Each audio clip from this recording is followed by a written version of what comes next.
नमस्कार, मैं हूं आलोक जोशी और आप देख रहे हैं बिज अड्डा। और बिज अड्डा में आज फिर बात होगी बाजार की। बाजार में क्या हुआ है, पिछले हफ्ते भर की जो नुकुड़ चल रही थी, असमंजस था, उलझन थी और सवाल उठ रहे थे कि जो लो टर्नआउट हो रहा है अलग अलग चुनाव के चरणों में, कम वोट पड़ रहे हैं, इससे बाजार परेशान है। बाजार को लग रहा है शायद भारतीय जनता पार्टी की सीटें कम आने जा रही हैं, इससे बाजार परेशान है। तरह तरह की बातें चल रही थी। हालांकि ये बात साफ करने की कोशिश की गई। कुछ लोगों ने बताया कि इसका पॉलिटिक्स से कोई खास वास्ता नहीं है। कुछ विदेशी फंड्स हैं जिन्होंने खास तौर पर एक बड़ी पोजीशन निकाली है, जिस FII सेलिंग कहिए, FPI सेलिंग कहिए, कि विदेशी निवेशकों ने माल बेचा है। लगभग 20,000 करोड़ रुपए का उन्होंने मई के महीने में स्टॉक्स बेचे हैं, जिसकी वजह से गिरावट आ रही है। और उनमें किसी एक फंड ने बहुत तेजी से एक ही दिन में बिकवाली की, एक दिन 2 दिन के अंदर उसका सारा पोर्टफोलियो खाली हुआ, तो उसकी वजह से बाजार गिर रहा है। और बाजार को पॉलिटिकल फ्रंट पे दरअसल कोई चिंता है नहीं, लेकिन बाजार में अगर इस तरह की बात जरा सी चल पड़े कि शायद कोई चिंता है, तो यहां फिक्र के मारे बहुत हैं।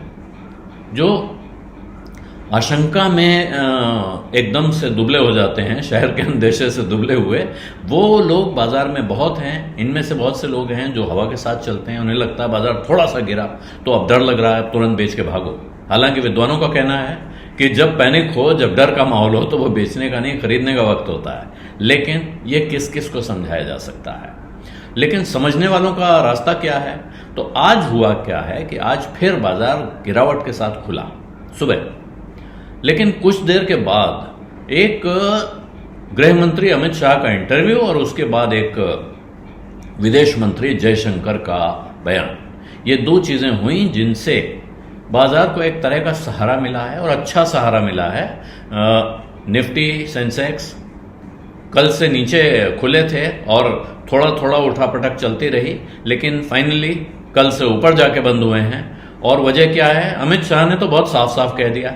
अमित शाह ने तो यहां तक कहा कि लोगों को चुनाव के नतीजों से पहले शेयर खरीदने पर विचार करना चाहिए, क्योंकि चुनाव के नतीजे आने के बाद बाजार नई ऊंचाई छुएगा, न्यू हाई देखने को मिलेगा, बहुत तेज हो जाएगा। तो इतना साफ, इतना स्पष्ट बयान अगर कहीं से आ रहा है। प्रधानमंत्री मोदी ने इस बीच फिर 2 जगह कहा कि 400 से पार होने जा रहा है। बिल्कुल पूरे भारत से जो संकेत हैं वो रिसाउंडिंग विक्ट्री की तरफ बढ़ रहे हैं। अमित शाह ने कहा अभी तक जो चुनाव हो चुके हैं, यानी इस फेज को छोड़कर, वहां 190 सीटें भारतीय जनता पार्टी जीत चुकी है। अब कितनी जीत चुकी हो तो जब नतीजा सामने आएगा तब आएगा, लेकिन ये जो हौसला होता है ना, ये बहुत भूमिका निभाता है बाजार में। और वो हौसला देख के बाजार में बहुत से लोगों को हौसला आ गया। और विदेश मंत्री जयशंकर ने बाजार के बारे में टिप्पणी की, क्योंकि अमित शाह से सीधे सीधे NDTV के इंटरव्यू में पूछा गया था कि बाजार में उतार चढ़ाव हो रहा है, लोगों को लग रहा है कि सरकार कमजोर पड़ रही है या इलेक्शन में बीजेपी के प्रोस्पेक्ट्स खराब हैं, इस वजह से बाजार गिर रहा है। तो उन्होंने इसका साफ साफ जवाब दिया। उन्होंने कहा बिल्कुल कतई इसको पॉलिटिक्स से जोड़ने की जरूरत नहीं है और लोगों को शेयर खरीदने पर विचार करना चाहिए। और मैं बता रहा हूं कि नतीजे आने के बाद बाजार बहुत तेज होगा।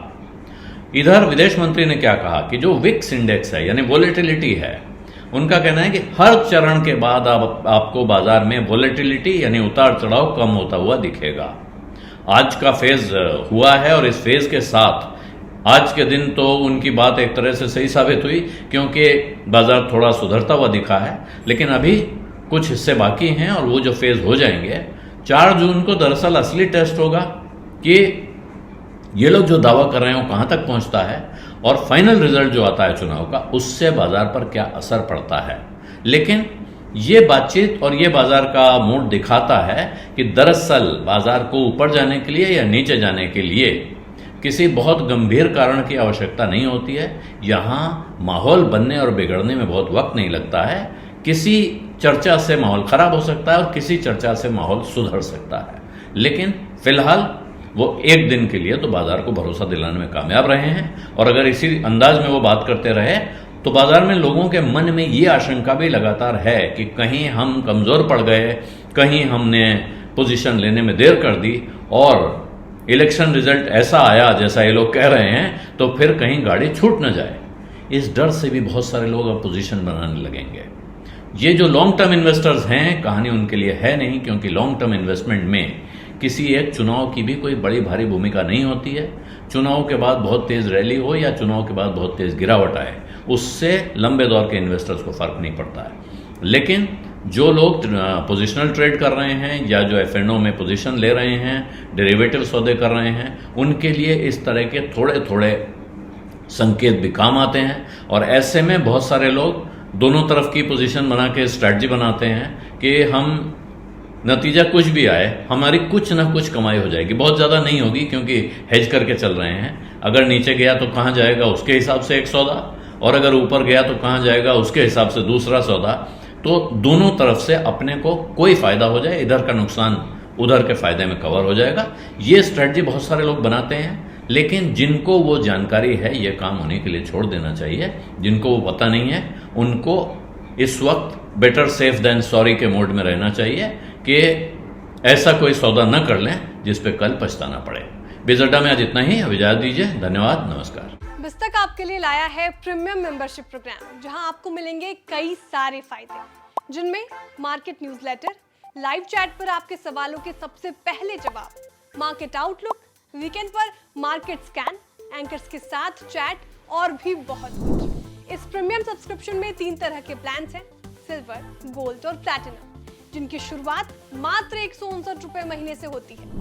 इससे जुड़ना भी बेहद आसान है। बिस्तक के YouTube चैनल पर जाएं, ज्वाइन बटन पर क्लिक करें और अपना प्लान सिलेक्ट करें। बस बन गए आप हमारे प्रीमियम मेंबर।